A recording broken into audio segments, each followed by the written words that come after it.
Performance कर रही है, पूरा क्रेडिट उनको को जाता है। ব্যাটিংয়ে আজকেও ডাক মেরেছেন সাকিব, তবে রিশাদ হোসেন সাকিবের পর ব্যাট করতে নেমে 2 বলে একটি 4 বাউন্ডারি হাঁকান, যেখানে 20 ওভারে ইসলামাবাদকে 103 রানের টার্গেট দেয় সাকিবের দল লাহোর।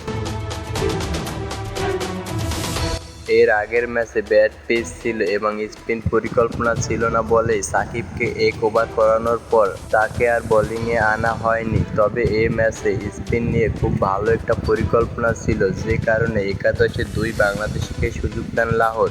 বোলিংয়ে যদিও সাকিবের চেয়ে রিশাদ বেশি টান দিয়েছেন, তবে দুজনে ক্ষিপ্তে বোলিং করে প্রতিপক্ষকে বিপদে ফেলেছেন এবং রিশাদ 3টি উইকেটও নিয়েছেন। রিশাদ তৃতীয় ওভারে জোড়া উইকেট তোলেন, এতে প্রতিপক্ষ গুটিয়ে যায়। সাকিব 3 ওভারে 27 রান দেন উইকেট শূন্য। অন্যদিকে রিশাদ 3 ওভারে 34 রানে 3টি মূল্যবান উইকেট নেন, এতেই তাদের দল ফাইনালে চলে যায়।